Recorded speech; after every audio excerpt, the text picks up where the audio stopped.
ओम प्रकाश यादव को लेकर के बतौर भाजपा के जिला अध्यक्ष आपकी क्या राय है? देखिए, हम शुरू से बोलते हैं कि हमारे ओम प्रकाश यादव जी को हम पूर्व सांसद नहीं चाहते हैं, इसलिए कि उन्होंने चुनाव नहीं हारा। वो हमारे निवर्तमान सांसद हैं। कई बार संगठन की बातें निकल करके पब्लिक डोमेन में आ जाती हैं, आपको लेकर के भी बहुत सारी बातें पिछले दिनों रही। अगर आप चाहें तो उस पर बात कर सकते हैं। नहीं, हम आप पहले ही बोले कि हम संगठन के हेड हैं, तो हम ऐसे कोई विवादित बयान या किसी तरह का बात नहीं बोलेंगे जिससे संगठन का हेड ही बोले तो फिर नीचे लोग बोलना शुरू कर देंगे। इसलिए इसलिए अभी आप लोग साथ में दिख रहे हैं, बॉन्डिंग अच्छी दिख रही है। नहीं, पिछले दिनों क्या हो गया कि जो है आप कहीं कुछ नहीं हुआ था। कुछ गलतफहमियां थी जो हम लोग आपस में बैठ के उसको समझ लिए। BA, BCom, BSc, MA, MCom करें विश्व की सबसे बड़ी यूनिवर्सिटी इग्नू से। सॉल्व असाइनमेंट्स और गाइड बुक्स प्राप्त करें। संपर्क करें Mahakal computers, DAV PG college के पास, पंच मंदिरा मोड़ से दाहिने, सिवान। उत्तर बिहार का सबसे प्रतिष्ठित इलेक्ट्रॉनिक स्टोर जिमी सेल्स अब 999 की आसान किस्तों पर अपनी पसंद का कोई भी इलेक्ट्रॉनिक्स प्रोडक्ट घर ले जाए। TV, fridge, washing machine, air condition, mobile, laptop और अन्य इलेक्ट्रॉनिक आइटम्स का विशाल रेंज आकर्षक डिस्काउंट पर प्राप्त करें। और देखिए, आप तो एक बात बताते हैं, आपके परिवार में भी आपके पिताजी होंगे, बड़े भाई होंगे, माताजी होंगी, तो कहीं कहीं भाइयों में भी तकरार होता है, तो उसको अभिभावक सुलझाते हैं और उन बातों पर निश्चय निकलता है। कहीं कोई बात थी, हम लोगों ने बैठ के वो बात को समझ लिया, वो बातें पुरानी हो गई और उस पर चर्चा करना इस समय के माहौल में उचित नहीं है। ओम प्रकाश यादव जी अभी चूँकि उनको लेकर के काफ़ी अच्छा मैसेज जा रहा है, कई बार वो मदद करते हुए देखे जा रहे हैं, 10 लाख लोग उनके वीडियोज़ को देख रहे हैं, विरोधी भी उनकी अब प्रशंसा कर रहे हैं। ओम प्रकाश यादव को लेकर के बतौर भाजपा के जिला अध्यक्ष आपकी क्या राय है? देखिए, हम शुरू से बोलते हैं कि हमारे ओम प्रकाश यादव जी को हम पूर्व सांसद नहीं चाहते हैं, इसलिए कि उन्होंने चुनाव नहीं हारा। वो हमारे निवर्तमान सांसद हैं। पार्टी ने इस सीट को गठबंधन के तहत कहीं ना कहीं देना था, तो सिवान को भी उस समय के गठबंधन के हिसाब से दे दिया। और हमारे प्रदेश के निवर्तमान उपाध्यक्ष भी हैं, नई कमेटी बनेगी, अभी उपाध्यक्ष हैं, बहुत सुलझे हुए आदमी हैं। और सबसे बड़ी चीज़ है कि वो नेता हैं और सिवान की जनता ने उनको निर्दलीय सांसद बनाया था, तो वो हमारे नेता हैं। और हमारे नेता हैं तो उनके नेतृत्व में हम लोग काम करते हैं। आप जिला अध्यक्ष हैं और जिला अध्यक्ष को ही सबसे प्रायोरिटी दी जाती है, ये सबसे बड़ा पद तो यही है हमारी जानकारी में। नहीं, संगठन में जिला अध्यक्ष एक व्यवस्था है। ठीक है, हम जिला अध्यक्ष हैं, लेकिन हमारे जितने माननीय सांसद महाराज जन हों, हमारे दोनों विधायक तरनजीत बाबू हों, देवकांत जी हों, हमारे पूर्व के जो नेता हों, जो बड़े हैं, हमारे पूर्व चुनाव लड़े प्रत्याशी हैं, हमारे कोऑपरेटिव बैंक के चेयरमैन बड़े भाई मनोज कुमार सिंह जी हैं, पूर्व जिला अध्यक्ष अभिमन्यु सिंह हैं, हमारे निवर्तमान सांसद ओम प्रकाश जी हैं। सभी के होठ से संगठन चलता है।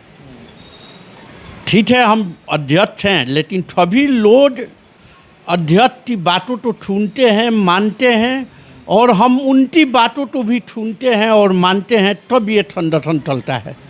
एक व्यक्ति के कारण संगठन नहीं चलता है। संगठन में सबकी बातों को सुना जाता है और छपटी बातों के अनुसार एक सर्वसम्मति बनाते कोई कार्य योजना बनाई जाती है और उसी कार्य योजना पर पार्टी काम करती है और उसी के आधार पर पार्टी अपना आगे का रणनीति बनाती है।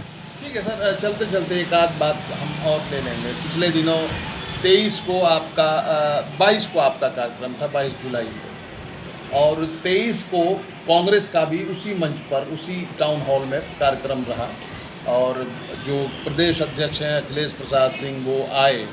कई कांग्रेस के नेता ये कह रहे थे कि आप लोग जानबूझ करके उन लोगों का कार्यक्रम डिस्टर्ब करने के लिए आप लोग 22 को ही प्रोग्राम कर दिए। ना वो ऐसा बात नहीं है, ऐसा बात नहीं है। हम लोग तो खुद मालूम नहीं था कि 23 तो उनका कार्यक्रम है, नहीं तो हम लोग अपना कार्यक्रम आगे बढ़ा लेते हैं। देखिए लोकतंत्र में सभी तो कार्यक्रम करने का अधिकार है, लेकिन जब हमारा डेट बनने लगा, होर्डिंग बैनर लगने लगा, तो उसी बीच में इनका थोड़ा द्वार भी बनने लगा। तब हमको मालूम चला कि कांग्रेस पार्टी का भी कार्यक्रम है। फिर भी कहीं मतभेद आपको देखने को मिला।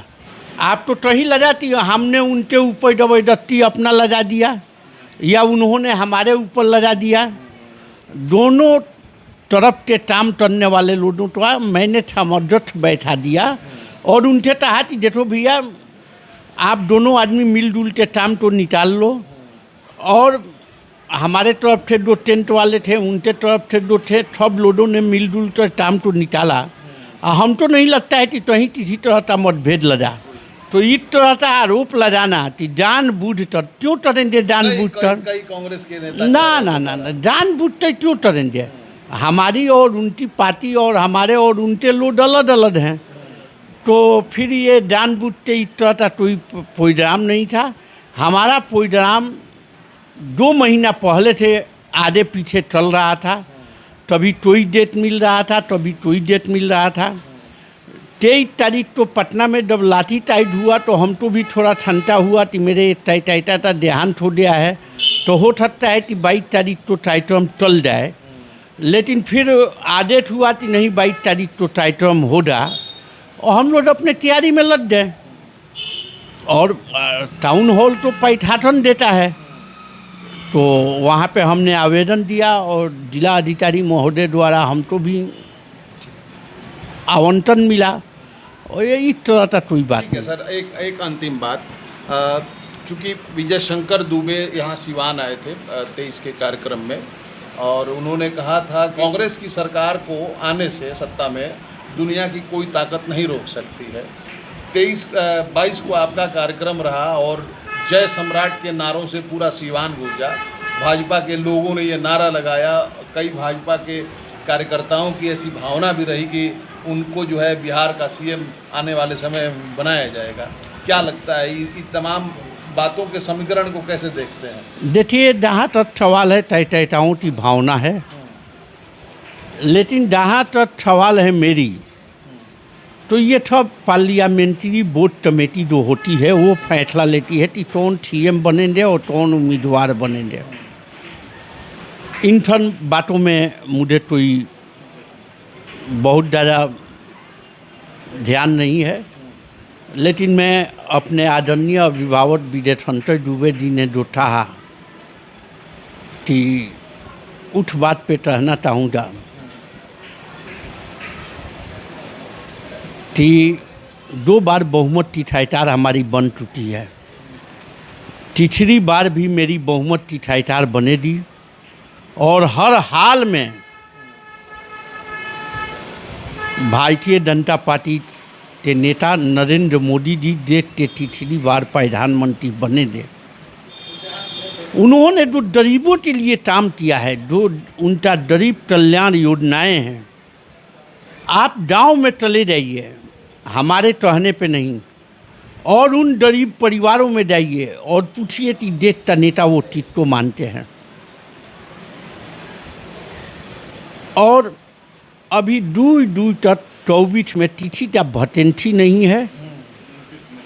अभी लोग आगे 29 की तैयारी करें और 24 में देश की जनता ने मान लिया है कि माननीय नरेंद्र मोदी के नेतृत्व में बिहार में किसकी सरकार बनेगी?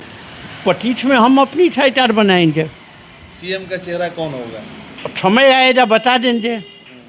नमस्कार, आप देख रहे हैं समय सिवान। हमारे साथ मौजूद हैं भाजपा के सिवान भाजपा के ज़िला अध्यक्ष संजय पांडे। हाल ही में भाजपा का जो सम्मान समारोह हुआ वो उस बात की चर्चा अभी भी हो रही है, जिस तरीके से सम्राट चौधरी का ऐतिहासिक स्वागत किया गया सिवान में।